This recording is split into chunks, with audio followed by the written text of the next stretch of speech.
What's up, YouTube? I am sorry I am late on the video uptake, but in my defense, I was playing Lethal Company, and that took up most of my time this weekend. If you missed those streams, you can go watch them over on Twitch. My Twitch link will be down in the description below, but just give you a little taste of what's been going on. I'll probably have future me embed a video clip here. Maid, does anyone have a microphone, walkie-talkie? I do. Where'd you go?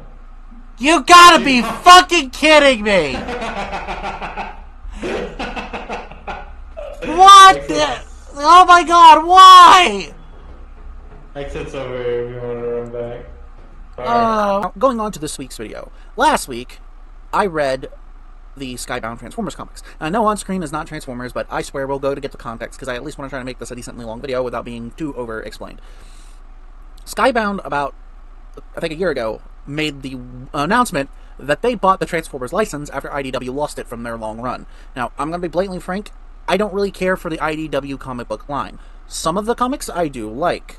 Some of the decisions I do like. Barring ours, and anyway, before this becomes me ranting, because I usually don't try to rant in these videos, I will go on to explain what I'm doing here. So after IDW lost the license to both G.I. Joe and Transformers, we get an announcement that Skybound is doing a new comic called Void Rivals.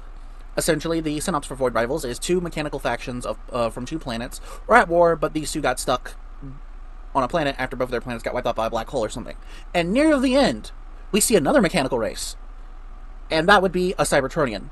And that then, at the end of the comic, they announced in October of this year they would start producing the Energon universe and start producing a Transformers comic. And usually, like I said, I didn't really care for the IDW comics. I know a lot of people do, and I know a lot of Transformers fans are going to probably be mad at me for saying I don't like it. Look, there's a lot of people who don't like the Armada trilogy, and I don't bitch them out, and they have available complaints. There's a lot of people who don't like Transformers Prime, which I thought was good for its time, and there's still a lot of things about that I don't like. We're allowed to like and dislike different facets of Transformers. With me, it's IDW. So, moving on, I read the first two issues, and I got to say, holy shit, this, in my opinion, had a good start. Sorry, cat has been in my arms. Every time I try to record, she thinks I'm talking to somebody on the internet, and she's trying to basically build up her cult. Apparently she thinks she's a god. This isn't me saying it. This is apparently what the people who are locked in my basement are saying. I don't know what goes down there, and I don't want to know. So, anywho, I read the first two comics, and I like them. Of course, this takes place in a G1 style universe, so to get that out of the way, yes, it's G1. If you like it, you like it. If you don't, you don't. And this takes place in modern day, right after the crash. We don't get any, like, war lead-up.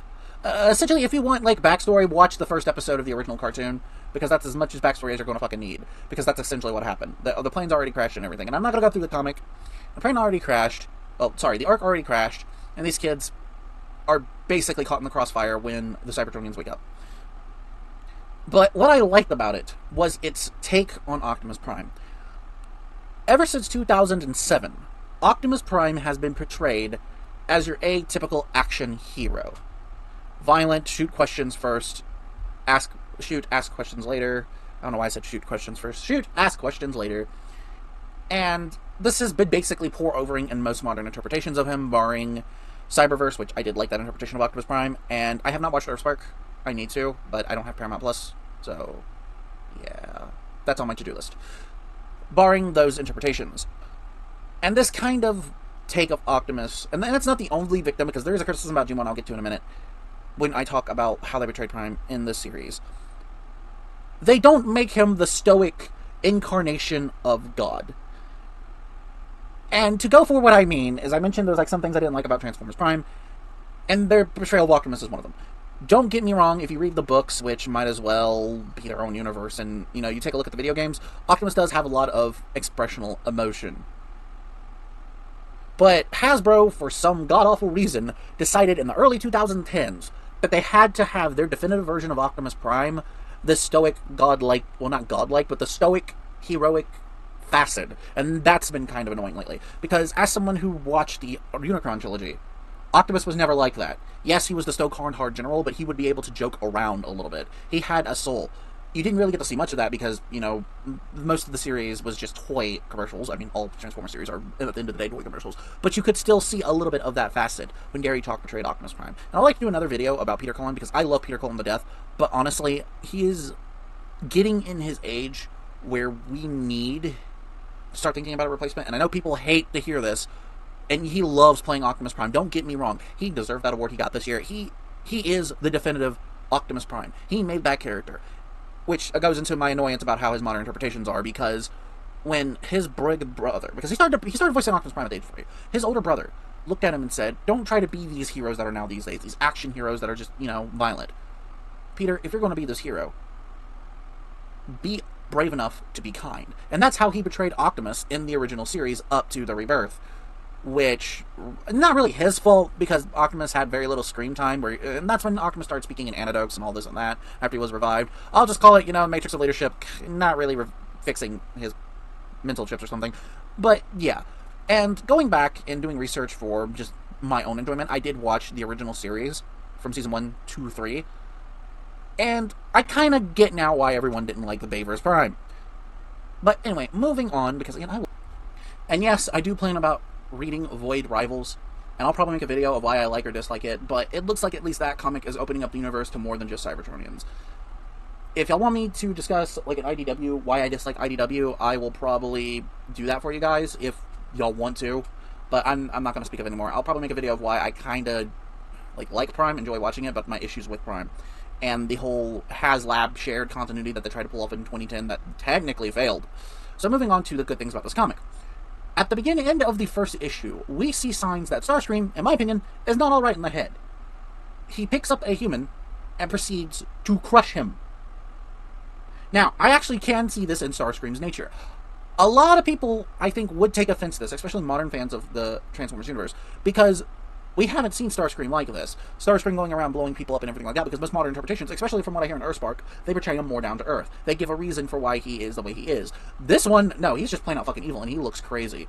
Megatron is not even mentioned in the traditional sense in this comic book series. Soundwave goes to say Megatron's name, and Starscream flat out says, "Shut up, I'm the leader now, what I say goes." And we're only seeing Megatron in a flashback when Optimus explains to Spike Wiki, or I think his name is Wiki, I'm just going to assume it's Spike, the conditions of the war. And I think that's good. But what I hope to see in Megatron is, if Starscream is going to be this crazy, either Megatron is going to be a lot worse, or he is going to be the more methodical tyrant that, yes, he can cause mass destruction, but he wants complete peace through tyranny and order. He is a scary threat, but he would rather subjugate and use you until you're dead rather than just go around and kill you, which is its own brand of terrifying. Now, of course, this is me just speculating and not, know for a fact.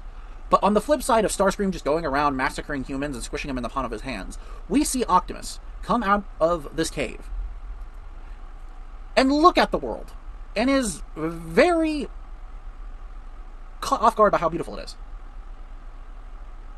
And then he accidentally steps on a deer.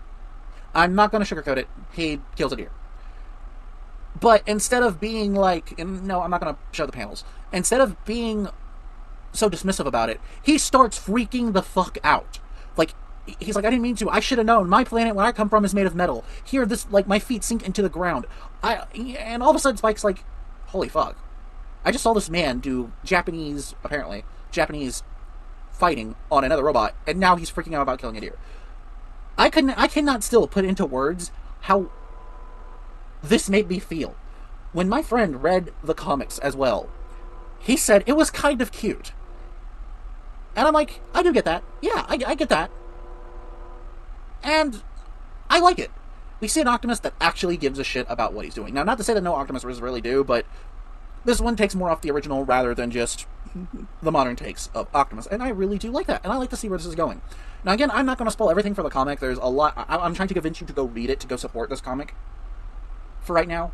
As much as the comic book industry is failing, and yes, it is failing, there's a reason why they keep on mixing Japanese manga and graphic novels with their sell rates, is because, regrettably, it is failing. This one, I genuinely see heart into it, and I hope you go check it out, and that was the purpose of my video, just to get my thoughts out. Now, I usually don't do fucking